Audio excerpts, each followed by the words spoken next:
அப்படியே பண்ணி வந்துடும். ஒருத்தர் ரொம்ப கஷ்டப்பட்டு பேசினாங்க. வேற ஒரு ப்ராப்ளத்துக்காக வந்தார். அவங்க வேற ஒரு அது அவரே சொல்லுவார் கேளுங்களேன். ஜஸ்ட் ஒரு அவேர்னஸ் வீடியோ நான் போடுறேன், அவரும் சொல்லணும்னு சொன்னாங்க. எல்லாருக்கும் வணக்கம். ஃபர்ஸ்ட் ஆஃப் ஆல் நான் சாரை வந்து என்னோட பர்சனல் இதுக்காண்டி எனக்கு சைடு பெயினிங் இருக்கிறதுனால நான் சாரை பார்க்க வந்திருந்தேன். அப்போ சாரை எல்லாம் சொல்லும்போது நான் சாரை 1 இயர்ஸ் பேக் வந்து நான் எங்கள் ஊரில் பார்த்து அந்த ப்ராப்ளத்துக்காண்டி கன்சல்ட் பண்ணும்போது நீங்கள் சென்னை வாங்கன்னு இருந்தாங்க. என்னால் இப்போ சென்னை வர முடியல. நாங்கள் வந்த சூழ்நிலை எப்படி இருந்ததுன்னா, ஜஸ்ட் எங்கள் அம்மாவுக்கு உடம்பு சரியில்லைன்னு வந்து செக் பண்ணும்போது அவங்களுக்கு சடனாக பார்த்தீங்கன்னா 4th ஸ்டேஜ் பிரஸ்ட் கேன்சர் அப்படின்னு சொல்லிட்டாங்க. நாங்கள் பார்த்தீங்கன்னா ஏர்லியராகவே நாங்கள் கண்டுபிடிச்சிருந்தோம். ஆனால் அந்த அவேர்னஸ் எங்களுக்கு இல்லை. என்னென்ன இருந்ததுன்னா, நாங்கள் ஒரு சாதாரண ஒரு டாக்டர்கிட்ட போய் செக் பண்ணும்போது அவங்க ஒரு கொழுப்பு கட்டி வளர்ந்தா பார்த்துக்கலாம் அப்படின்னு சொல்லி விட்டுட்டாங்க. ஒரு ஸ்டேஜுக்கு அப்புறம் வலி தாங்க முடியாமல் சாப்பிடாம கண்டிஷனில் செக் பண்ணும்போது அது என்ன சொல்லனா 4th ஸ்டேஜ் எங்களோட கைமீறின எல்லாமே போயிட்டு எங்கள் அம்மா வந்து பார்த்தீங்கன்னா இப்போ அந்த ட்ரீட்மெண்ட்டில் ரொம்ப கஷ்டமான சூழ்நிலையில் தான் இருக்கிறாங்க.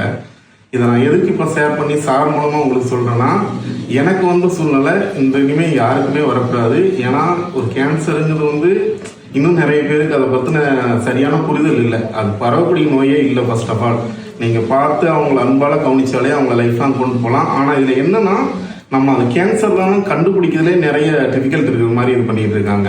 ஃபர்ஸ்ட் உங்கள் வீட்டில் யாராச்சும் லேடிஸ் இருந்தால் 35 வயசுக்கு மேலே பிரஸ்ட் இருந்தால் மேமோகிராம் ஒரு செக்அப் இருக்கு, அது பண்ணிக்கோங்க. கர்ப்பப்பை அதாவது வயிற்று வலி அந்த மாதிரி இருந்ததுன்னா சடனாக அடிக்கடி உங்களுக்கு சாப்பிட்டு மாத்திரை சாப்பிட்டு அது கண்டினியூஸாக ஆகிட்டே இருக்குங்கிற பட்சத்தில் ஆன்காலஜி அதாவது புற்றுநோய் துறையில்னு சொல்லலாம். அது சம்மந்தமான ஒரு டாக்டர் போய் ஒரு கன்சல்டேஷன், ஒரு ஸ்கேனோ ஒரு பிளட் செக்கப்போ இல்லை அந்த இடத்துல ஒரு கட்டி இருந்ததுன்னா அதுக்கு பயாப்சின்ட்டு சதை டெஸ்ட்னு எடுப்பாங்க. அது சரியான ஒரு லேபில் கொடுத்து செக் பண்ணிங்கன்னா ஃபஸ்ட்டு நீங்கள் கண்டுபிடிச்சிட்டாலேயும் லேடிஸுக்கு வர கர்ப்பப்பை புற்றுநோயும் மார்பக புற்றுநோயும் 100% குணப்படுத்தலாம்.